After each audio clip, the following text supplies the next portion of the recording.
Hello guys! For today's video, I'm gonna be showing you how to make an espresso using one of our products, the Delonghi Dedica EC680.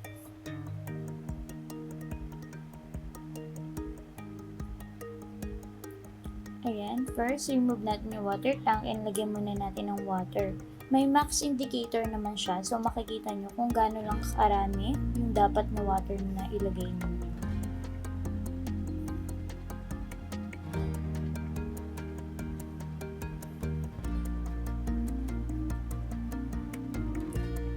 For more details about this product, you may visit our website at www.pepperfinesph.com or facebook.com/pepperfinesph.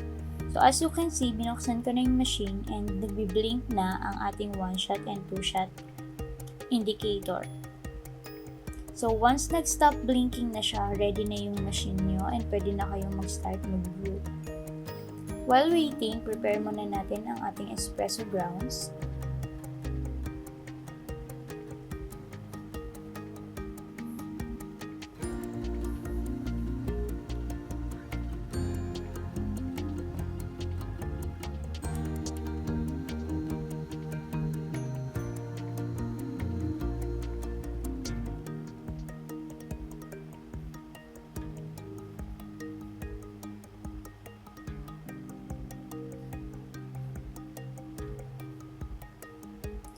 Ayan, so ready na ang machine natin. But before that, i-rinse muna natin siya. Unlike other manual espresso machines, itong Dedica, kusa siyang nag-i-stop or kusa siyang nag-i-stop mag-brew or mag-rinse. Hindi nyo na kailangan pindutin ulit yung button para to turn it off.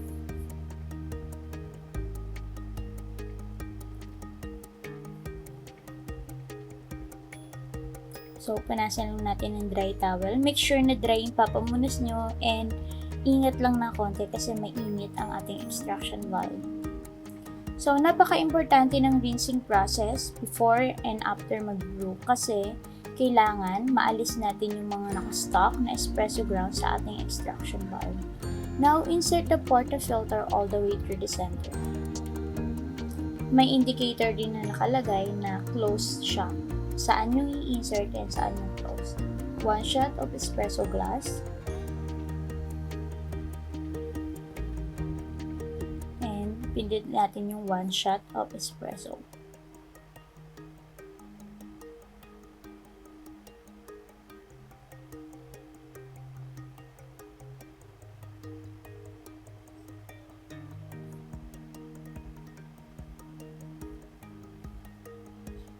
Ayan. So, as you can see, kusa siyang namatay or nag-stop. Hindi ko na siya pinindot ulit. And itong Dedica na to, full stainless siya, kaya heavy duty rin siya. Ayan. Meron na tayong 1 shot of espresso. Kita niyo naman ang kapal ng krema niya. Twirl natin. Malalaman nyo na real crema siya kapag twinir nyo yung glass and hindi siya natunaw or nag-dissolve. Hindi siya air. And crema talaga siya. Ayan.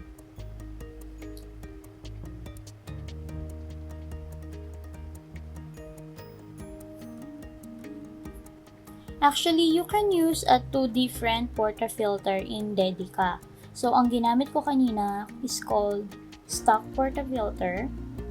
Ayan ang talagang ginagamit or kasama ng machine. Stock or spout portafilter ang tawag. And ito naman, bottomless or naked portafilter. Medyo tricky lang yung bottomless or naked portafilter. So, I think bago nyo gamitin yung pag-aralan nyo munang mabuti. So, nakita nyo naman, ni-rinse ko ulit yung machine para mawala yung mga espresso grounds na nakastock sa ating extraction valve. And now, ready na tayo for frothing. click nyo lang yung steam indicator or yung steam button and antayin nyo lang siyang matapos mag-blink.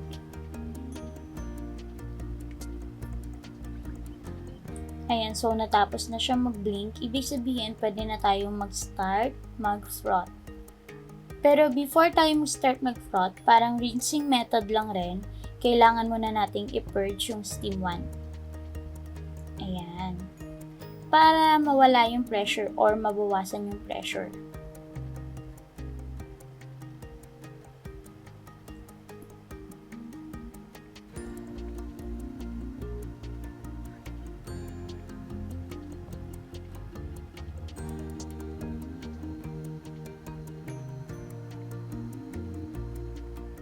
Malalaman nyo na ready na yung cappuccino nyo or yung milk nyo pala, kapag hindi nyo na kaya hawakan or hindi nyo na kaya yung init ng milk jug.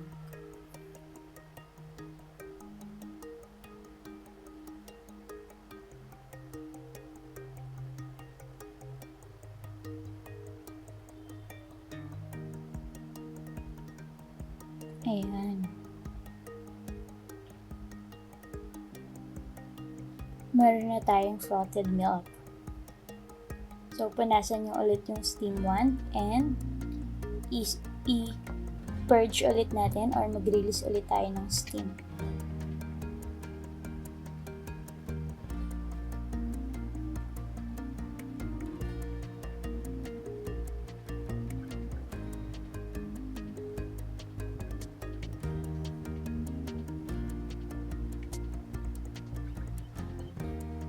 So, nakikita nyo, nagbe-blink yung 2 buttons, yung 1 shot and 2 shots, or double shots. Ibig sabihin lang yan, masyado nang malakas yung pressure ng machine or masyado nang mainit. So, kailangan nyo lang mag-release ng steam.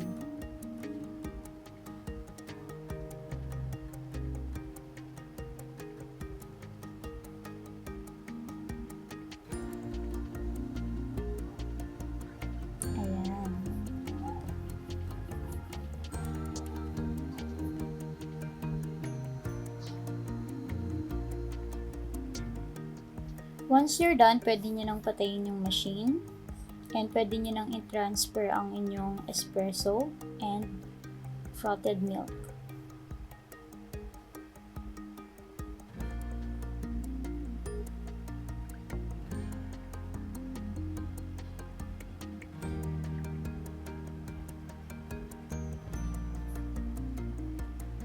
Twirl nyo lang yung milk jug and top para mawala yung mga big bubbles niya on top.